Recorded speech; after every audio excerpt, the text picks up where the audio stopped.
নমস্কার। আশা করছি আপনারা সবাই খুব ভালো আছেন। চামেলি মণ্ডল চ্যানেলে আপনাদের সবাইকে স্বাগত জানাই। আজকে যে গল্পটি পাঠ করব, গল্পটির নাম ইস্পাতের পাত। লিখেছেন বিশিষ্ট সাহিত্যিক আশাপূর্ণা দেবী। আশা করছি গল্পটি আপনাদের ভালো লাগবে। শুরু করছি আজকের গল্প ইস্পাতের পাত। পাখির খাঁচাও খাঁচা, বাঘের খাঁচাও খাঁচা, আশ্চর্য বটে। বেচুলাল মনে মনে একটা অভব্য শব্দ উচ্চারণ করে বলে উঠল, শয়তানদের সব ভাষারই এক মানে। ঘরের মধ্যে আলো জ্বলছিল মিটমিটিয়ে। সুখীর নরম শরীরে পেঁচিয়ে পেঁচিয়ে পড়া ডুরে শাড়ির মোটা ডোরাগুলো গরদের ফাঁক থেকে চিড়িয়াখানার বাঘের গায়ের ডোরার মতো দেখতে লাগছিল। অন্তত নিজের বাড়ির অন্ধকার ছাঁচতলায় প্রেতের মতো ঘুরে বেড়ানো বেচুলালের তাই মনে হচ্ছিল। চিড়িয়াখানার খাঁচায় ভরা বাঘ ছাড়া কে আবার কবে বাঘ দেখেছে? বেচুলাল মনে মনে বলল, বাঘগুলো তবু দুদণ্ড চুপ করে খাঁচার মধ্যে বসে থাকে, কিন্তু বাঘডুরে শাড়ি পরা সুখীটা অনবরত নড়ছে, পাক খাচ্ছে, শরীরটা নিয়ে মোচড় দিচ্ছে। তার মনে লীলা খেলা হচ্ছে। বেচুলাল একবার দাঁতে দাঁত পিষল, তারপরই কেমন একটা নারকীয় উল্লাসের ভঙ্গিতে একা একাই দাঁত খিঁচিয়ে হাসল। তারপর মনে মনে ওই কথাটা উচ্চারণ করল বেচুলাল, পাখির খাঁচাও খাঁচা, বাঘের খাঁচাও খাঁচা, শয়তানদের সব ভাষারই এক মানে। এ স্থলে পাখিকে, বাঘকে এবং শয়তানেরাই বা কে, তা অবশ্য কিছুই বোঝা গেল না। তবে নিজেরই বন্ধ ঘরের কানাচে কানাচে পাক খেয়ে বেড়ানো বেচুলালকেও অনেকটা চিড়িয়াখানার বাঘের মতো দেখতে লাগছিল। বেচুলালের গলায় ঝোলানো চাঁদির চাকতিটা মাঝে মাঝে কোথাকার যেন আলো এসে পড়ে চকচক করে উঠছিল, আর বেচুলালের কপালের শির দুটো দপ দপ করে ফুলে উঠছিল। হঠাৎ একবার মাটিতে একটা পা ঠুকে বেচুলাল হিস হিসিয়ে বলে উঠল, কাল একটা আস্ত মুরগি কিনে আনবো, সুখীর মতন মোটাসোটা নরম নরম, কষে লঙ্কা দিয়ে রাঁধবো, ফাস্টো কেলাস চাট হবে। ভাবি সেই মুরগিটার চেহারাটা ভাবতে ভাবতে বারবার বেচুলাল সুখীর সঙ্গে গুলিয়ে ফেলতে লাগলো। আগে সুখীকে পাখি পাখি দেখতে লাগতো, গলা সরু রোগা পাখি। বেচুলালের পায়ের কাছে পড়ে ঝটপট করত আর বলতো, হ্যাঁ আমি পারবো না। বেচুলাল তার ডানা ধরে টেনে তুলতো, কড়া গলায় বলতো, পারবি না মানে? তোর ঘাড় পারবে। হ্যাঁ আমি তোমার বিয়ে করা পরিবার না। বেচুলাল হলদে হলদে দাঁত বার করে হা হা করে হাসত। তা সেই জন্যই তো তোর ওপর আমার পুরো দখল। আমি তোর পরম গুরু, বুঝলি? আমার সব হুকুম মানতে হয়। তাই বলে এই হুকুম করবে তুমি আমায়? বেচুলাল তখন আবার সুখীর গায়ে মাথায় আদরের চাপড় মেরে বলতো, তাতে কি? শয়তানদের নাকে ঝামা ঘষে তাদের পকেটের কিছু খসিয়ে আনা বই তো নয়। শয়তানেরা তো তোকে বস্তির মাগি ভিন্ন আর কিছু বলে না। রাস্তার আমায় দেখলে এমন করে নাক সিটকোয় যেন ঘেয় কুকুর দেখলো। আর এখন, আরে ওই যে সামনের তিনতলার বিবি, যিনি রাতভর শূন্য ঘরে পড়ে পড়ে ককান, আর সকাল হলেই অহংকারে মটমট করতে করতে মাছি পেঁচলানো মুখে মোটর গাড়ি চেপে বাজারে বেরোন। যাস না একদিন তার গা ঘেঁষে বসতে, গুলি করে মারতে আসবে। অথচ তিনি যার জন্য কোকিয়ে মরছেন সেই লোকের নাকে ঝামা ঘষবি তুই। বলি, এটা কম আহ্লাদের কথা নাকি? বেচুলাল বলতো আর হাঁপাতো। সুখী কিন্তু এর মধ্যে আহ্লাদের কিছু খুঁজে পেত না। সুখী বলতো, তাই বলে নিজের নাক কেটে পরের যাত্রা ভঙ্গ করবে তুমি? চোরের ওপর রাগ করে ভুঁইয়া ভাত খাবে? বড়লোক তোমাদের ঘেন্না করে বলে তুমি বড়লোককে এনে... সুখী ডুকরে উঠত। ওসব তোমার ছলের কথা। রূপসী পরিবারকে দিয়ে রোজগার করাতে ইচ্ছে তাই বলো। আমি পারবো না, আমি পারবো না। তখন বেচুলাল ওর সেই দুপুরের রোদের মতো চোখ ঝলসানো ঝকঝকে ছোড়াখানা বার করে দেখত। বলতো, না পারবি তো এই... নরম শরীরে ছোঁড়া গিঁথে দেবার হিংস্র একটা ভঙ্গি করত বেচুলাল। তাই করো, সুখী নির্ভয়ে বলতো। ওই ছুরিখানা দিয়ে আমায় কুটি কুটি করে কেটে বরং বেন্নুন বানিয়ে খেয়ে ফেলো। বেচুলালের প্রাণে মমতার বালাই মাত্র নেই। বেচুলাল নিষ্ঠুর আর নির্লজ্জ হাসি হেসে বলতো, একদিন খেয়ে আর কি হবে? জিইয়ে রাখলে রোজ রোজ ভাঙিয়ে খাওয়া যাবে। তুমি আমার ধর্মসাক্ষী স্বামী, তুমি আমায় দিয়ে এত বড় অধর্ম করাবে? ধর্ম? অধর্ম?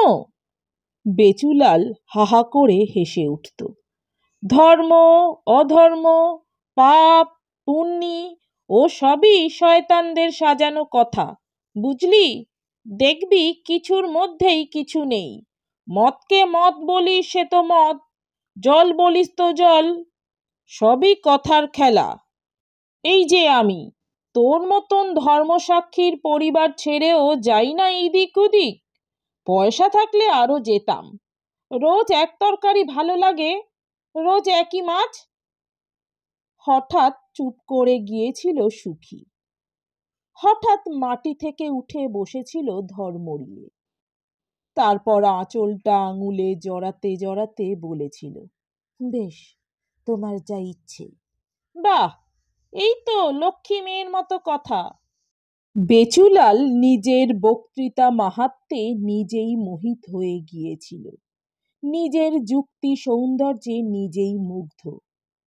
এত বাক্যচ্ছটা যে বিস্তার করতে পারবে সে ভাবেওনি।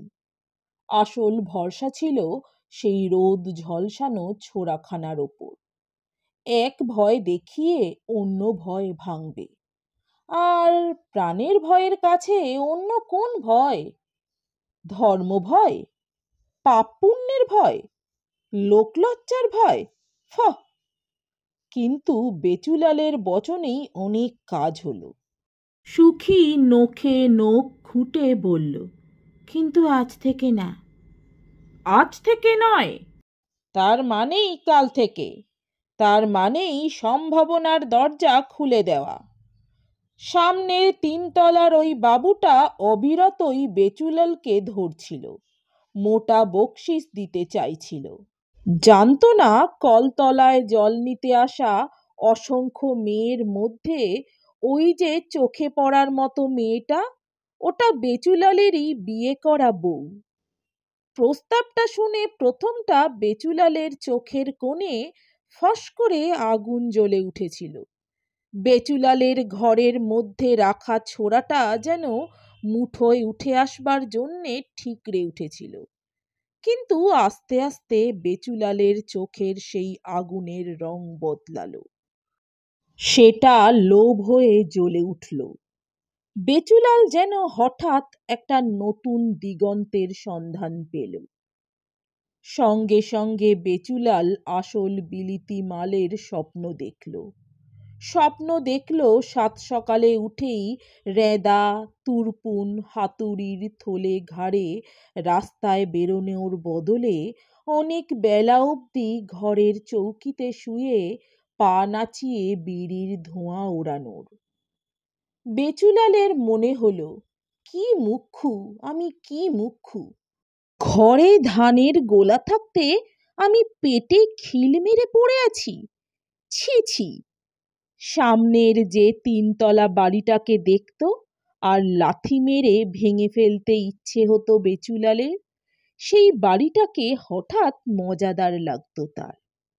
ও বাড়ির ওই নাক উঁচু মহারানীর উঁচু নাকটা অধম বেচুলালের বউয়ের পায়ের তলায় ঘষ্টাচ্ছে ভেবে এক পাক নেচে নিতে ইচ্ছে হলো।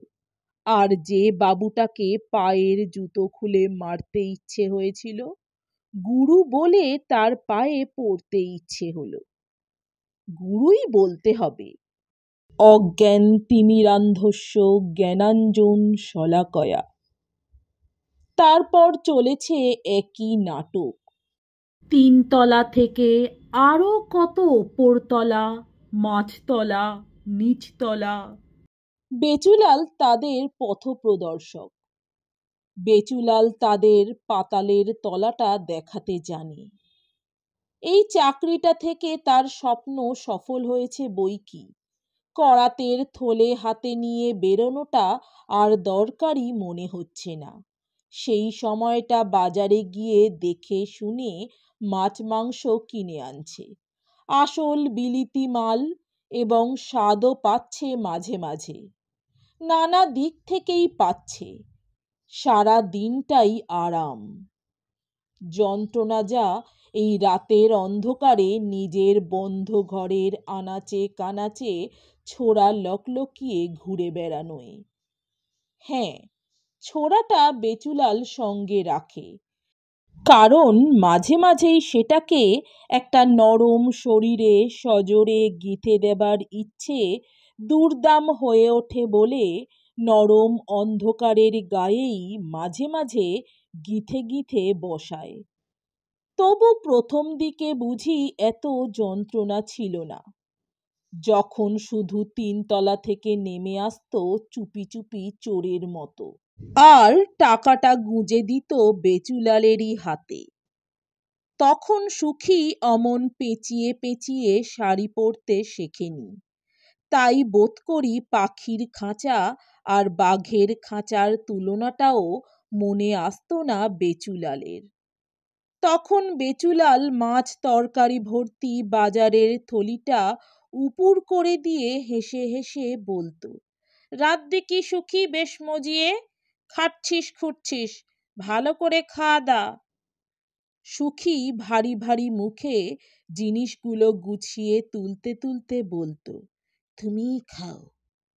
রাগ পুষে রেখেছিস তাহলে এখনো? বেচুলাল দেতো হাসি হেসে বলতো, মন থেকে ঝেড়ে ফেল, মন থেকে ঝেড়ে ফেল। তুই যেমন আমার আছিস তেমনই থাকবি। মাঝে থেকে সংসারের একটু সুসার হলো, বুঝলি না? বুঝেছি, বলে ঘরে ঢুকে যেত সুখী। কিন্তু এখন বাতাস অন্যদিকে ঘুরেছে। এখন সুখী পেঁচিয়ে পেঁচিয়ে বাঘ ডুরে শাড়ি পরতে শিখেছে, চটি পায়ে দিতে শিখেছে। আর এখন সুখী বেচুলালকে তুচ্ছ তাচ্ছিল্য করতে শিখেছে। এখন সুখী আরো অনেক কিছুই শিখেছে। পাখি এখন বাঘ হয়ে উঠেছে। হিস হিসিয়ে নিজের আগেই নিজে কথা বলে বেচুলাল। রক্তের আস্বাদ পেয়েছে এখন বাঘ। টাকা লুকিয়ে রাখে, মেপে এমন করে দেয় যেন ভিক্ষে দিচ্ছে। আবার শুনিয়ে বলে, হাজোয়ান একটা পুরুষ কি করে যে গতর নিয়ে বসে থাকে তা ভগবানই জানে, আমন গতরে ছাতা ধরে না গো। বেচুলালকে এখন এসব সয়ে যেতে হচ্ছে, কিন্তু আজ হঠাৎ ক্ষেপে গেছে সে। ক্ষেপে যাবার কারণ এই, আজ সুখী ওই মোটর গাড়ি চড়া বাবুটার সামনে কিনা হিহি করে বলেছে, লোকটা কে জানেন বাবু? আমারই অগ্নিসাক্ষীর স্বামী। কেন? কেন? কি দরকার ছিল তোর এ কথা বলবার? বেচুলালের মুখটা এতে ধুলোয় ঘষটে গেল না? হঠাৎ কি খেয়াল হয়েছিল বাবু, বলে উঠেছিল, একটু গড়ের মাঠে বেরিয়ে আসবে তো চলো। বেশ যাচ্ছিলি যাচ্ছিলি, বাহারি শাড়ি পরে চটি পায়ে দিয়ে যেতিস তাই। বেচুলালের সমস্ত শরীরে আগুনের জ্বালা ধরে গেলেও কিছুই তো বলেনি সে। কিনা হঠাৎ আহ্লাদে গড়িয়ে বলা হলো, দরে চাবি লাগিয়ে তুমিও উঠে এসো না গো, বেরিয়ে আসবে। বাবুটা অবাক হয়ে তাকিয়েছিল। তখন হেসে গড়িয়ে বলা হলো, বাবু বুঝি রাগ করছেন? তবে থাক, তবে থাক। লোকটা কে জানেন বাবু? আমারই অগ্নিসাক্ষীর স্বামী। গাড়ি ছেড়ে গড়ের মাঠে হাওয়া খাওয়ার ভাগ্যি তো কখনো হয়নি, তাই মনটা কেমন করে উঠল। তারপর ধপাস করে গাড়ির দরজা বন্ধ করে নাকের ওপর দিয়ে চলে গেল। না যাবে তো বেচুলাল কি সত্যি গাড়িতে উঠে বসতে যাবে? কিন্তু সেই থেকে যেন ফুঁসে বেড়াচ্ছে বেচুলাল। আজ একটা হেস্তনেস্ত করে ছাড়বে সে। আমার জিনিস আমারই থাকলি, এ সান্ত্বনায় এখন আর ভ্রুক্ষেপও নেই সুখীর। কাজেই অবহেলা দেখিয়ে জব্দ করা যাবে না ওকে, যেটা গোড়ার দিকে যেত। এখন ওষুধ হয়েছে স্রেফ এই। অন্ধকারেও ঝলসে উঠল ফলাটা, রোদে ঝকমকে দুপুরের মতো। কতক্ষণ পরে যেন ধমাস করে গাড়ির শব্দ হলো। পাশের ঘরের লতিকা তার না বিয়ের বর নন্দকে ডেকে চুপি চুপি বলে উঠল, দেখতে দেখতে সুখীটা কি পাহাড় হয়ে উঠল, দেখেছ? দেখেছি বই কি, বলল নন্দ। এই জন্যেই বলে মেয়ে ছেলে জাতকে বিশ্বাস নেই। হ্যাঁ, সব মেয়ে মানুষই যেন এক। লতিকা বেজার গলায় বলে, এই যে আমরা এমন কিছু ভগবতী নই, তা বলে ওই রকম। নন্দ আর উত্তর দিল না, বোধহয় ঘুমিয়ে পড়ল। কিন্তু বেচুলাল এসব দেয়ালে কান পাততে যায় না। বেচুলাল এতক্ষণ পরে নিজের ঘরে উঠে কড়া গলায় বলে, এই ঘুমিয়ে পড়লি নাকি?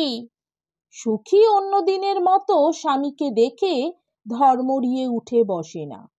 শুয়ে শুয়ে একটা হাই তুলে বলে, ঘুমোবো এইবার। ঘুমোবি কি মরবি যা খুশি করগে যা, তার আগে টাকাগুলো ফেলে দে আমায়। একটি নয়া পয়সা সরিয়েছিস কি খুন করে ফেলবো। সুখী এবার উঠে বসে, ক্রুদ্ধ ব্যঙ্গের গলায় বলে, বটে, তা কেন শুনি? কৈফিয়ত চাইছিস? বড় বার বেড়েছে দেখছি। বেচুলাল এতক্ষণ আস্ফালন করে বাড়ানো জিনিসটাকে ফস করে ফতুয়ার পকেট থেকে বার করে বলে, এটাকে ভুলে গেছিস বুঝি? সুখীর গলার স্বর আরো ব্যঙ্গে বেঁকে যায়। ভুলব কেন? ও জিনিস কি ভোলা যায়? স্মরণে আছে। বরং পাছে ভুলে যাই, তাই ওর একটা যমজ ভাইকে গড়িয়ে রেখেছি যে। হি হি করে হেসে ওঠে সুখী। দেখ না। খপ করে বিছানার তলায় হাত ঢুকিয়ে সেখান থেকে সেই যমজ ভাইকে বার করে উঁচিয়ে ধরে সুখী, ঠিক বেচুলালের ভঙ্গিতে।